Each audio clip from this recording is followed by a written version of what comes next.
Hello and welcome to Bristol Sport TV. Well, as the global pandemic of coronavirus continues to impact our world, we're bringing you news from across our sporting group. Each week, we're taking a look at our coaches, our players and our staff and how they're coping with the current lockdown. And this week, I'm pleased to say that I'm joined not just by one guest, but by four.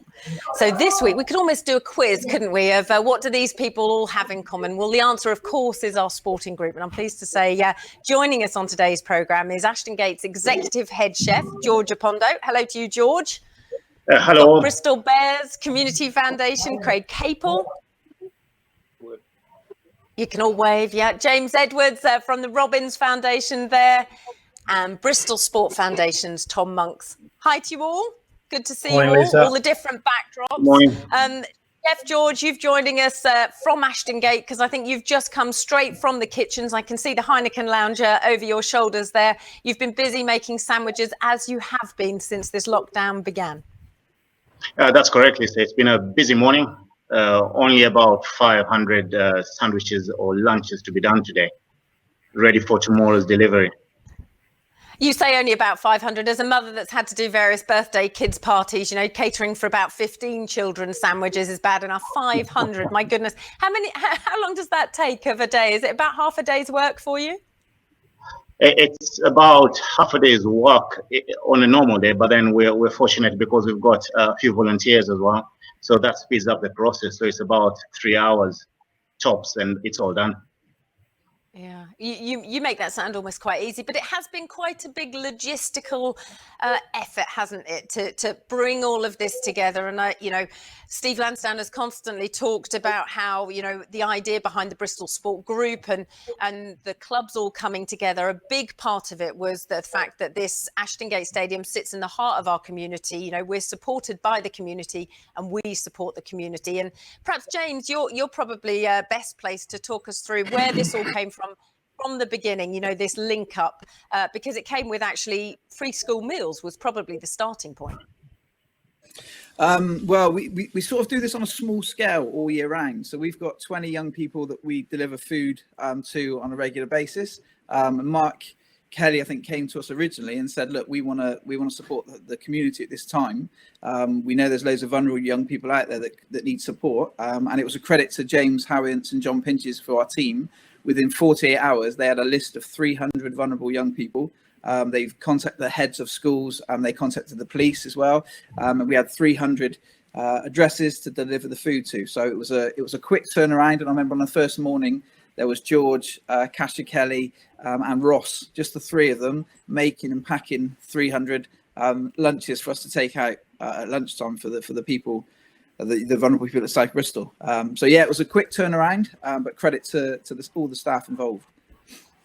Yeah, and it's grown from those sort of 300 lunches to, I think this week, we're nearly at 3,000 meals provided. And it is a big logistical effort, isn't it, George? Perhaps you want to just give a bit of background about how that happens, because I know you've got the spreadsheet along with Pete Smith, who compiles it, of exactly what food is going and where. That's correctly. So we've got the packed lunches that go to the individual kids. Then we've got as well food parcels that we've started doing, which I think is the best way forward, because with the food parcels that feeds the whole family instead of just the children.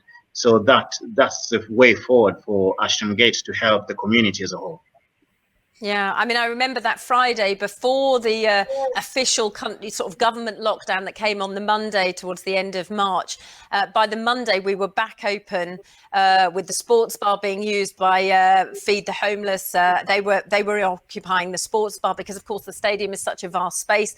And then, of course, there's partnership with FareShare as well. Craig, perhaps you want to talk us through from a Bears point of view, because, of course, we cover all different aspects of the city. You know, Bristol Rugby traditionally located in the north of the city. You reached out to your links there. Yeah, so we very much targeted a small group of young people through our HITS education programme. And yeah, we know at this time they'll be sort of falling in the cracks in terms of support and around free school meals, etc. So yeah, we made sure that first of all we were able to provide enough volunteers to make sure we could fulfil the offer, if you like, and yeah, the level of support and staff volunteers was just unbelievable. So with that in mind, we're able to then offer that level of support and get it out. So yeah, we've got a couple of food drops really on 2 loops, one in the east of the city and one towards the west, and we've got young people and their families waiting for the food to arrive, which is just great to see, and just that opportunity to engage for just a few minutes from that social distance piece, and yeah, know that these young people will be having something to eat today. So yeah, the support from Ashton Gate and George and the guys is just unbelievable. Yeah, I mean, Tom, I know all of us have seen the various images that have gone out as thank yous, really, from schools and from families that have said, we've just received our food package. Thanks very much. I mean, Tom, in terms of the Bristol Sport Foundation, obviously you reached out to a number of different schools, and for you guys, it's been very much, as Craig was talking about, making sure that we could actually provide the help that was needed and also make sure it was going to the right people that needed it. Yeah, that's right, Lee. So we were delighted to get involved in the program. We're still out in the community with a skeleton crew of coaches supporting our schools on the front line. We recognised there was a need within the schools to basically support them with the staffing required for the vulnerable children and children of key workers. So we've currently got a team of 11 coaches going into 16 primary schools and providing PE and sports coaching, and alongside that, those coaches were delighted to get involved with the program in the mornings to go out to 13 different, well, they provide for 13 different schools and the families who are struggling with food insecurity. Yeah, I mean, you talk about the other provision that's going on. Of course, I know Robins and Bears Foundation as well are still doing, whilst you're not actually in schools and not able to actually be delivering the programs that you do week in, week out in schools for you guys, that's all had to move online. And I think one of the things that I've been so impressed by since this crisis began is how everyone's willingness to muck in and get involved and adapt and find new ways to reach out and really help people. Yeah, that's right. So yeah, whilst we're unable to actually get out and deliver the programs as we normally would, it's super important that we provide something for the children, young people, and even the older people that we work with to still maintain that level of engagement, because the challenges that people that we work with faced haven't changed, and probably even become more difficult now. So yeah, Chris Tavender and colleagues have done an amazing job in providing the Bears at Home provision.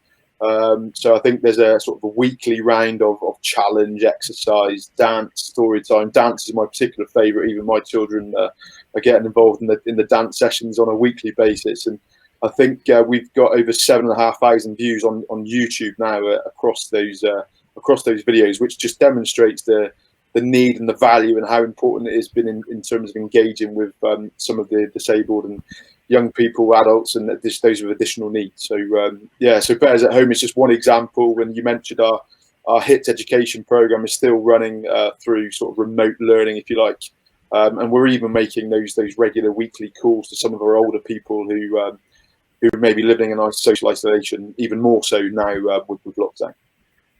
Yeah, as part of that Golden Memories program. Yeah, it is about that, staying in touch with all of our community. You talk about some of those coaching videos, and as a parent of 2 children trying to homeschool as well, any video coaching sessions that we can give them are fantastic. Who knew that there was such a thing as kitchen curling until the Robins Foundation unveiled that one? Did you take part in that one, James? My children have tried all of them. What has come of this is, I think some of our staff have found vocations to be YouTube stars. So some of our staff that are usually quite introverted in front of a camera are literally people we don't recognise. So they've all turned this to Mr. Tumble. We've got a couple of Mr. Tumbles in our team. But yes, it's changing the way we educate. Sorry, that's the recycling van just going past. So we've had to. Our risk assessments, our child protection, suddenly within 24 hours, all Chris's education team had to go through all of that to make sure the stuff they were doing online was conformed with what it needed to. But yeah, it's been interesting, but I think they've got 200 students every day engaging with them online. So maybe it's the way forward. But we've come across some very engaging videos. Let me just put it that way. Some of them which didn't make it to the cut. but we've kept for our own. Yeah, I know. Charlie. They're always there somewhere, though. Rest assured, there will be a highlights reel coming out at the end of this. The numerous 100%. TikTok videos that people are having to be involved in as well. It's funny, actually. You referenced the recycling van. I mean, it does make you think. Actually, this crisis, more than any other time, has highlighted perhaps all the unsung heroes, and actually has given, not just our community but our world a chance to actually thank and pay tribute to all of the people that maybe don't necessarily get shouted about very often. And I think this has really given us as a sporting group a chance to sort of give something back to the community, hasn't it? It's credit to two guys I think it was within 3 minutes of our first social media post going out about these deliveries. Danny Hunt and Barry Pearce, both South Bristol legends, contacted us, both got vans, both are usually in the windows and doors industry, said we've got no work on at the moment, we'll happily come down, and they've been down every week, twice a week, helping us to deliver all the parcels. So without those guys, it'd be quite hard for us to be carrying these big food parcels that George is putting together. So yeah, a big shout out to those guys for their help and support. Yeah, I just think this period has definitely highlighted how important physical activity is for everyone, really. And the hour a day that we're able to get out and get some exercise is priceless for every age group. You talk about the importance, we were touching there on the importance of physically being active.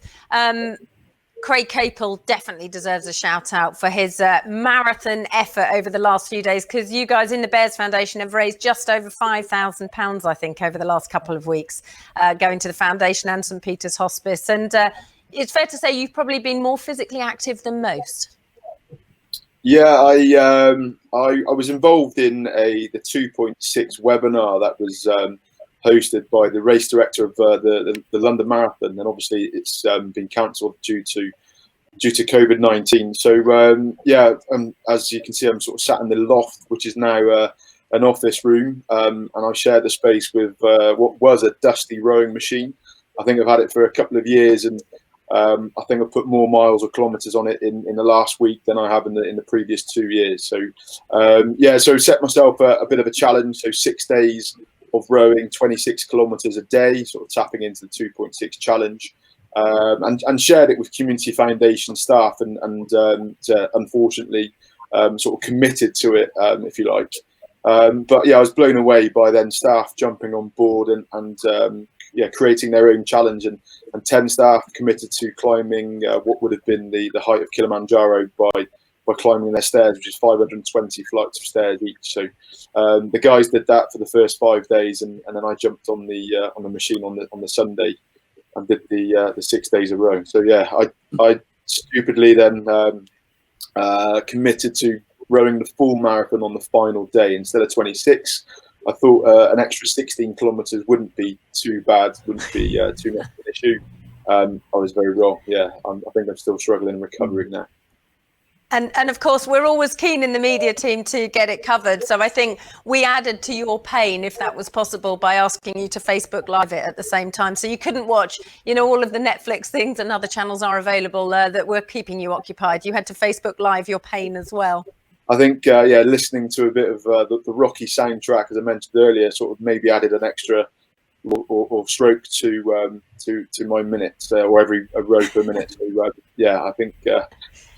it did take me 15 minutes to actually then exit get out the loft room to go down and have some dinner later on that evening. So I'm kind of having images of Bridget Jones when she gets off the bike and her legs buckle. That's kind of the image that you're painting for me there. Yeah, not far off. Yeah, well, you talk about people getting in contact, George. I know, to spare your blushes, I know that you were one of the first people that contacted Mark Kelly, sort of when the stadium officially closed, if you like, on that Friday, to say, look, I haven't got any real work to be doing and I want to be back. I've got kitchens that are at Ashton Gate that can be used. I want to help. How can I get involved? And just talk us through a bit of your background in terms of how important sort of, because I suspect, food was an important part of the Opondo household, I know.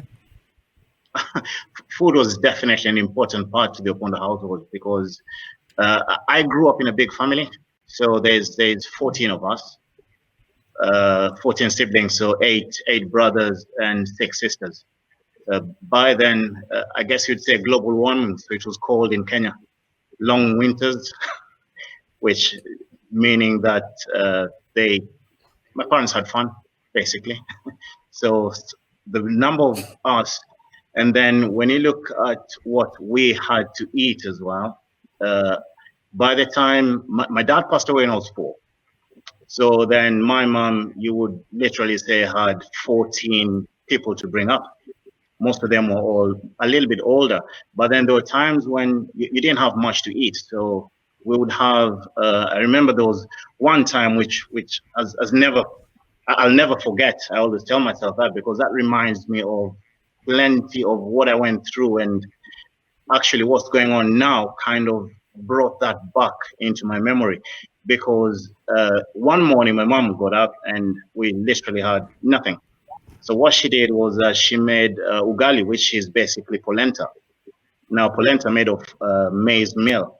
And then we wake up, we're going to school, me and my little brothers are going to school, and she goes, well, I've made you a cake today. So you're all excited because yesterday you didn't have much to eat the day before. So then she goes, I've made you a cake. So we go out to the living room. She opens it up and it's ugali, which is polenta cooked yesterday, and that's what we had with strong tea because we couldn't afford milk. So when you sit back and you look at what's happening now, I think that triggered quite a few old memories that you sometimes want to keep in a box, but then within that box, that's when you sit and you look back and you go, well, you've been through that and you can kind of understand what's going on with the rest, and at the same time you're ready and willing to do whatever it takes to help. So this period, if I was to compare what I do every day on a match day, on an unmatched day, on special events, I think this time making a simple sandwich, I would say that's the most rewarding, because it brings back lots of memories, and they're all good memories, simply because without us striving to make ends meet and everything else, I wouldn't be doing what I'm doing. So yeah, it's a hard period, but at the same time different. Yeah, and it's interesting, you reference your mother. It's what the power of food can be, how you can dress it up and change it, and to actually cause a really positive effect, not just actually from filling your stomach, but actually mentally as well. It can improve your mental attitude and happiness. Yeah, that's absolutely correct. And I think when you look at it as well, with what we're doing, yes, it is a little, but then it goes a long way, because it's just a thought process and the actual taking off the sandwiches. Because I did a delivery last week on a Thursday, and the kids, when we put it out, then we went away, the 2-meter rule, so we're moving away, and then all these kids are running around, and there's 6 of them, and they're all excited, and just the look on their faces, I think it's a really, really good feeling. Yeah, I'm starting to think, James, there's another YouTube star there with Chef George. We're going to have to do some online cooking courses, aren't we? That's where we've got to do it. Because we talked about the partnership earlier in the programme with FareShare. And of course, George, I guess that would be the next step that this is gradually developing into, is moving away from the individual food packages, but actually delivering people with basic items and allowing them to prepare their meals, but giving them the substances to do it with. So bags of pasta and tins of tomato, all the rest of it. That would be the best way, because that's the way forward. That's what we're moving to. And at the same time, having those food parcels delivered to the houses, it simply means then that there is a closer family interaction of people cooking together, having a laugh together. And if you're confined in a space, then most probably the chances are your children or your partner will always be there, and you'll cook together, eat together. So it's really good. Yeah. And James, I know obviously family life as well. You've been out on these deliveries, seeing these children that you're dropping the food packages to. What's it been like going out and seeing some of the responses? I mean, I know like Hanwar gave up a few of his football boots, and you guys took them with you on your delivery last week. It is quite an amazing experience, really, to watch. Yeah, I can't really put it into words. I know George kindly came out last week, as well as some of the other guys like Matt Parsons from the club, just to experience what sort of we have to deal with on a day-to-day basis, working with these families. But when you knock on that door with the food package, and the young person comes running out, the food package is important, and we know the benefits of that. But that time when that young person can speak to the coach that they see every week throughout the year, and suddenly it's all come to a stop. Our food parcel deliveries are taking more and more time because the young people talk to the coach. So as much as they enjoy the food time, like George said, when they come out with a smile on their faces, just to have that interaction with our coaches and talk about stuff that they're doing on a day-to-day basis, we think that's just as important, especially for the mental health side of this. So it's such a rewarding opportunity to be. I think we're very privileged to be in the roles we're in, to be able to do this sort of stuff. And without the support of the club, without the support of Bristol Sport, without the support of the stadium, we wouldn't have been able to do it to this scale. So I'd like to thank everyone involved who's made this possible. And for you guys that want to volunteer, that maybe have never experienced this, to come out with us and help us do the delivery.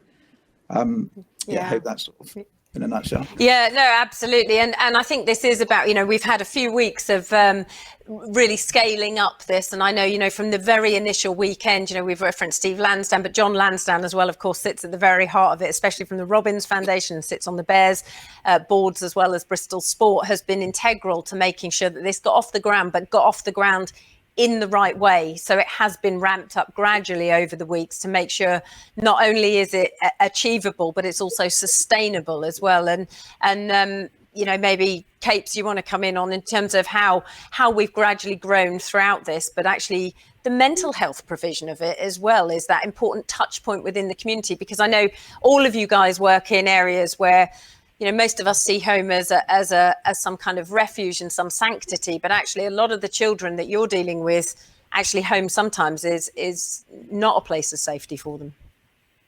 Yeah, and there's sort of two parts to that really. There's a decent amount of engagement from children, young people, and their parents through the Bears at Home YouTube provision, and there's lots of content being shared back with us. But equally, like you mentioned, there are those young people that are living in poverty. So I think there's 27,000 children, young people in Bristol, of which 30% of them live in poverty. So we know that some of the most disadvantaged wards that we work in some of the schools that we deliver in, are some of the most disadvantaged in the country, let alone Bristol or the southwest. So. What we do on a daily, weekly basis across the sporting group, just provide something different, something as something to engage with, something as a bit of a reward, and will certainly provide opportunities to educate, and engage with young people and children, and provide a different experience, if you like. So. It's really important that what we do collectively with the sprinkle of professional sport that we provide doesn't come to an end. And like James said, those small pieces of engagements are just will be tremendous in providing just something for these young people and children to look forward to as and when we get back to some normality. We talk about the educational programs that all of the foundations deliver, and I know reading is a key part. The Reading Stars program, just to name but one, but that's tried to continue as well in some semblance. I think you've had some contact with the City Council, and they've helped you out with some books to add into these care packages. James. Yeah, so we contacted Marvin Rees and Anna Keane just to make sure there was no crossover between the schools we were delivering in and the houses we were delivering to. They then talked to me about what we were doing, and then they put me in contact with Debbie Miles, and she's been great because she supported us by delivering over 1,000 books so far. So within the food packages on the side, we also give out a book to all the young people, which gives them the opportunity, because a lot of the people we do deliver to haven't got access to a laptop, let alone the internet. So when it comes to homeschooling and learning, to be able to support the food parcels with the books as well has been a great support for us. Yeah, and it just shows, all of the different levels that people can get involved in, the different programs that people can touch on, and it does provide some relief, I guess. you're obviously going into Ashton Gate Stadium, and it is so strange, isn't it? I've had reason to go in just a couple of times, and to see what has been such a vibrant sort of beating heart of the community suddenly come to a standstill. It's really weird in a way, simply because you walk in and it's quiet. There's not many people in. So there's me and Cassia in at about 8 o'clock, and then James and the rest of the lads come in from about 9 o'clock. But then thinking about it, on a Thursday, on a Friday, we'd be busy preparing for a match day. So we'd be thinking about Saturday, the game on the Saturday, and the difference is big. It's massive. Yeah, it is a weird thing. And actually almost perfectly on cue then, George, I think that was Ross Wormold, the stadium general manager, walking around behind you, as opposed to a normal day where he'd be preparing for a match day. He's actually preparing for the deliveries. They're going to start tomorrow. Guys, thank you for all of your efforts. Thanks for talking to us and sharing all of the hard work that the sporting group is doing. And stay safe and stay well. And we look forward to getting back to some kind of normal, hopefully sometime soon. Thank you, Lisa. Well, that's it from Bristol Sport TV for this week. If you want to find out more about our community delivery or how you can get involved with donations throughout this COVID crisis, all the details are on your screen now. Pete Smith is the man to email if you want to donate. But that's it from me for this week. In the meantime, stay home, stay safe and stay well.